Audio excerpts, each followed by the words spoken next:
Morning Rome was not yet a marble empire. It was a city of dust, wood, and iron. The Roman Forum awoke to the shouts of merchants, the smell of sweat, and raw wool. Here, among stalls and temples, the fate of those who failed to repay their debts was decided. Marcus Livius was a free Roman citizen. He had the right to vote, wore a toga, and had served in the army. But one poor harvest, then his son's illness, and he took a loan. The money was given by a patrician, under oath and under the law of nexum, an ancient contract that bound the debtor with his own body. In early Rome, debt was not merely a financial obligation. It was a sacred contract. To violate it was to violate the order established by gods and law. The laws of the 12 tables, around 450 BC, were harsh and explicit. If a debtor failed to pay on time, the creditor had the right to seize him publicly. The debtor was brought to the forum and declared insolvent. After 30 days, if no one paid on his behalf, he could be bound in chains. Marcus was brought here, onto the stone slabs of the forum. He was given one final chance. No one stepped forward. Friends turned away. Fear was stronger than compassion. Relatives were drowning in debt themselves. He was led into the dark quarters of his creditor. The chain weighed more than the sword he once carried in the legion. By law, a debtor could be held for up to 60 days. Displayed on the forum 3 times, a warning to all that debts were never forgiven. The earliest version of the law was even more terrifying. If there were multiple creditors, the law permitted the debtor's body to be divided proportionally among them. Historians debate whether this was ever carried out literally, but its mere presence reveals how merciless Rome was toward debt. Marcus was still alive, but he was no longer free.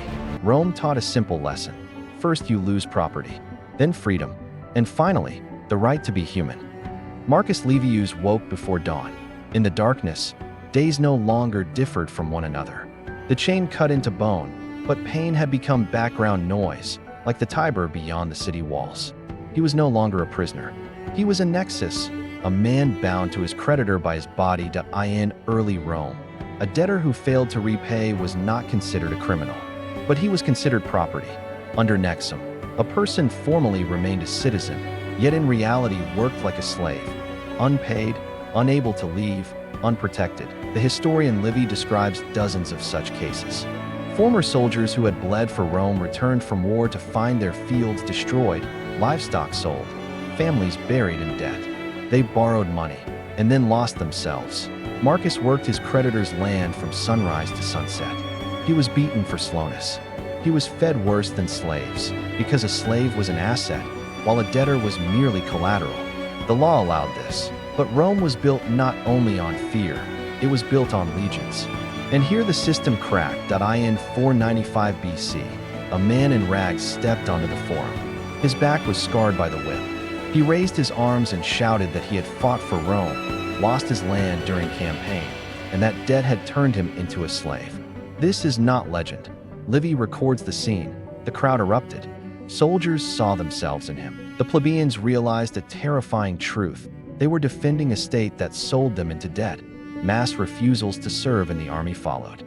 Legions collapsed. Patricians appealed to the law, but law no longer frightened. Hunger and chains were worse. Thus began the First Secession of the Plebs, a mass withdrawal of the common people from the city. They left for the Sacred Mount, stripping Rome of soldiers, craftsmen, and bread. It was blackmail. And it worked. For the first time, Rome was forced to admit, debt can destroy not only a man, but a state. But the patricians yielded not out of mercy. They yielded out of fear. Reforms were coming, and new forms of punishment. Rome learned to appear more humane. In 326 BC, the Lex Politelia Papiria was passed. Formally, it abolished debt bondage. A free citizen could no longer be chained solely for debt. The contract of nexum disappeared from official law. The plebeians celebrated. The patricians remained silent. They had already found another method. Debt no longer seized the body immediately. It seized everything else. The debtor's property was inventoried. Land was confiscated. Homes were sold at auction. Families were driven into homelessness.